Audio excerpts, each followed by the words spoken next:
ஞாயிற்றுக்கிழமை 6ஆம் தேதி ஜூலை மாதம் ஃப்ரான்ஸில் 26வது தமிழர் விளையாட்டு விழா நடந்திருந்தது. அதில் நாங்கள் பார்க்க போயிருந்தோம். அங்கே போன உடனேயே நாங்கள் நிலவன் நட்சத்திரா 2 பேரும் விளையாட ஆசைப்பட்டதுனால அவங்களுக்கு பிடிச்ச விளையாட்டை விளையாடுறதுக்கு கூட்டிகிட்டு போய் கொஞ்ச நேரம் விளையாட விட்டு பார்த்து கொண்டு இருந்தாங்க. அவங்க 2 பேரும் நல்ல சந்தோஷமாக சேர்ந்து விளையாடினவை.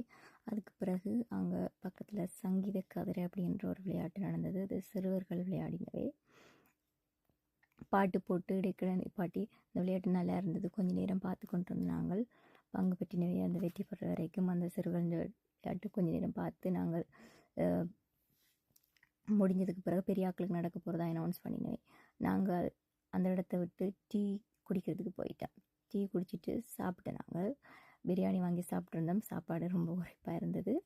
அதுக்கு பிறகு மழை பெய்ய தொடங்கிட்டு மழை கொஞ்சம் குழப்பமாயிட்டு நிறைய பேர் உள்ளே இருந்தவே மழையால் எல்லாரும் உள்ளே இருந்து அதுக்கு பிறகு மழை விட்டதுக்கு பிறகு நேசக்கரம் சாந்தி அக்கா, கார்த்தி அக்கா, நிஷா அக்காண்டு இந்த அக்காக்களை மீட் பண்ணிவிட்டு கார்த்தி அக்காவை நாங்கள் சும்மா விடையில் அங்கட ஆரோனை கையில் கொடுத்து கொஞ்சம் நேரம் அவள் வச்சிருக்க விட்டுட்டு அவளோட டைம் ஸ்பெண்ட் பண்ணிவிட்டு கதைச்சிட்டு அதுக்கு பிறகு நாங்கள் கொஞ்சம் சுற்றி பார்த்தோம். நாங்கள் சுற்றி பார்த்து விளையாட்டுகளையும் பார்த்துட்டு பட்டம் விட்டு கொண்டு இருந்தவை. நட்சத்திரம்லாம் வடிவாக என்ஜாய் பண்ணி பார்த்து கொண்டு இருந்தவா. திருப்பி இன்னொரு தடவை சுற்றி எல்லா விளையாட்டும் பார்த்து கொஞ்சம் நேரம் நின்று ரெஸ்ட் எடுத்துட்டு அங்கே மாமியாக்களோட நடந்து அதன் பிறகு என்னை ஓவிய ரசிகரால் வந்திருந்தவா நிலா, அவாவையும் பார்த்துட்டு திரும்பவும் அதே மாதிரி கொஞ்சம் விளையாட்டுகள் பார்த்துட்டு திருப்பி சாப்பாடு வாங்கி சாப்பிட்டோம். அப்பம் சர்பத்தெல்லாம் இருந்தது.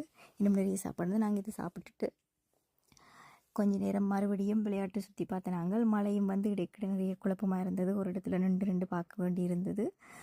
அதோட இனி வீட்டை போக மட்டும் முடிவு பண்ணி எனக்கு பிடிச்ச மாங்காய் உப்பு தூள்லாம் போட்டு அதை வாங்கி சாப்பிட்டு கொண்டே அந்த இடத்த விட்டு வந்துட்டோம்.